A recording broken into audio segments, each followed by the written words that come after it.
Friends, welcome to my YouTube channel knowledge वाला में। आज का टॉपिक है समतापीय विषमतापीय, जो कि चैप्टर है बायोलॉजी का। आज हम बात करेंगे समतापीय और विषमतापीय का, यानी कि वार्म ब्लड एनिमल और कोल्ड ब्लड एनिमल, ये क्या होते हैं। आज इसे पूरी तरह से इसका चैप्टर का पूरा डीएनए करेंगे उसका, ठीक है। तो चलिए बात करते हैं वार्म ब्लड एनिमल्स की। वार्म ब्लड एनिमल्स को हम लोग हिंदी में क्या कहते हैं? ऊसड़ रक्तीय जीव। वार्म का मतलब ऊसड़, ब्लडेड का मतलब रक्तीय और एनिमल्स का मतलब जीव, ठीक है। अब इसको बायोलॉजिकल नेम से क्या कहते हैं? समतापीय। इसको बायोलॉजिकल नेम से क्या कहते हैं? समतापीय। अब इसके एग्जाम्पल क्या होते हैं? एग्जाम्पल है स्तनधारी और पक्षी। स्तनधारी कैसे हो गए? जो स्तनधारी वो होते हैं जो अपने बच्चों को दूध पिलाते हैं, यानी कि हम मनुष्य, गाय, भैंस, बकरी, ये क्या करते हैं? सभी अपने बच्चों को दूध पिलाते हैं, यानी कि कैसे होते हैं? स्तनधारी होते हैं। ये कैसे होते हैं? स्तनधारी होते हैं। अब पक्षियों की बात करते हैं कि पक्षी कैसे मतलब वार्म ब्लड होते हैं। इनके जो पंख होते हैं पक्षियों के, बेसिकली इनका पहला काम होता है कि पंख उड़ना नहीं काम होता है, इनका काम होता है पंछियों के पंखों का इन्हें गर्म बनाए रखना। कभी आप मुर्गी के पंख उठाकर वहां पे हाथ लगाइएगा तो वहां पे पता चलेगा कि कितना गर्म होता है। तो वो क्या बेसिकली काम क्या होता है पंखों का? कि इसे पंछियों को गर्म बनाए रखना, एक समान ताप में बनाए रखना। अब जैसे कि ये है ढक्कन है, इसका बेसिकली काम क्या है? इस पे इसे ढककर रखना। अब इससे हम सीटी भी बजा दें तो इसका क्या काम हुआ? इसका काम तो यही हुआ कि इसे ढककर रखे। इसका दूसरा काम हुआ ये, अब वो उड़ सकते हैं तो पंखों से तो उड़ना अलग बात है, उनका काम बेसिकली पंखों का यही होता है कि उन्हें ऊष्मा प्रदान करना, उन्हें एक समान ताप में बनाए रखना। अब बात करते हैं कोल्ड ब्लड एनिमल्स की। कोल्ड ब्लड एनिमल्स से समझ गए होंगे आप विषम, यानी कि विषम, एक समान ताप से विषम तापीय। विषम ताप मतलब एक समान ताप ना हो।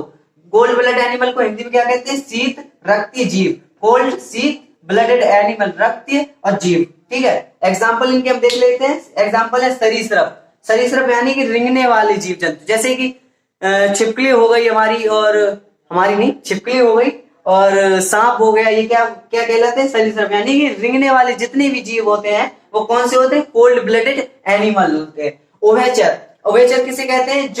जो ऐसे जीव जो पानी में भी रह सकते हैं और धरती में भी रह सकते हैं, जैसे कि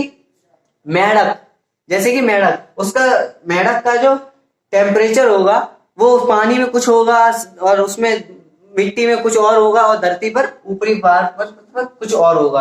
अब बात करते हैं कीट मकोड़े। ये कीट मकोड़े भी किसमें होते हैं? वार्म कोल्ड ब्लड एनिमल्स में। कीट मकोड़े जो होते हैं वो भी कोल्ड ब्लड एनिमल्स होते हैं। अब आप चाहें तो इसका एक स्क्रीनशॉट ले सकते हैं। तो इसका आप समझ ही गए होंगे, वार्म ब्लड एनिमल्स को हम लोग बायोलॉजिकल नेम में क्या कहते हैं? समतापीय। और कोल्ड ब्लड एनिमल्स को हम लोग क्या कहते हैं? विषमतापीय। अब इसको हम समतापीय क्यों कहते हैं? क्योंकि देखिए सम का मतलब होता है बराबर, सम का मतलब होता है बराबर, और तापीय होता है ताप, यानी एक समान ताप वाले जीवों को क्या कहते हैं? एक समान ताप वाले जीवों को क्या कहते हैं?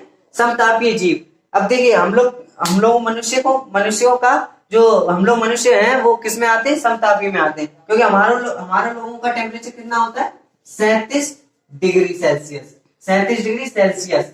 आप चाहे सर्दियों में हो चाहे गर्मियों में हो, आप कभी भी ट्राई करिएगा थर्मामीटर। अगर आपको बुखार नहीं है, 365 दिन में अगर आपको बुखार नहीं आया, तो उस समय टेम्परेचर आपके शरीर का 37 डिग्री ही रहेगा और फॉरेनहाइट में हो जाएगा 98.6 फॉरेनहाइट।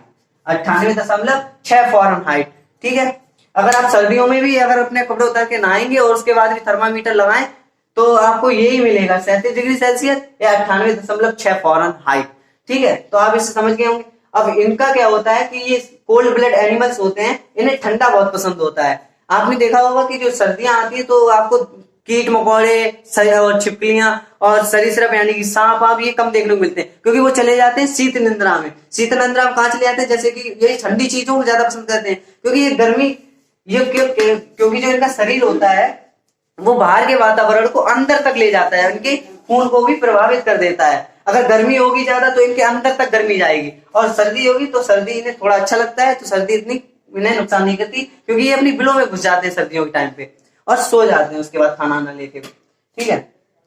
अब जो शीत रक्तीय जीव होते हैं, अगर आप देखा हो कि गर्मी ज्यादा पड़ती है तो ये बिलबिलाते हुए इधर उधर भागते फिरते हैं। गर्मियों में अधिकतर ये जो सांप या छिपकली या कीट मकोड़े ज्यादा देखे जाते हैं।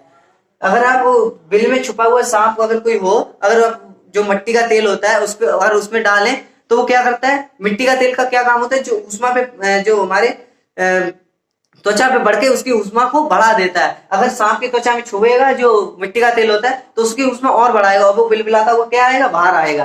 ठीक है, तो ये क्या अवॉइड करते हैं, गर्मी।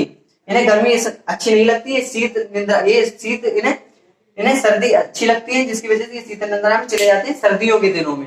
ठीक है, और हम लोग कौन से, वार्म ब्लड एनिमल्स। आपने देखा हो कि जम्मू कश्मीर में जो हमारे सैनिक, हमारे वीर होते हैं, उनका जो वहां पे 0 सेल्सियस पे जो बर्फ जम जाती है, वहां पे भी उनका खून नहीं जमता। क्यों नहीं जमता? क्योंकि हम लोग समतापी जीव हैं, क्योंकि हम लोग समतापी जीव हैं। हम लोगों का एक समान तापमान, चाहे कितनी भी ठंड हो, कितनी भी गर्मी हो, हम लोगों का तापमान अगर बुखार नहीं है तो 37 डिग्री सेल्सियस या 98.6 फ़ारेनहाइट ही रहेगा। ठीक है, और कुछ, ठीक है, आप ये समझ गए होंगे। मिलते हैं अगली वीडियो में। जय हिंद।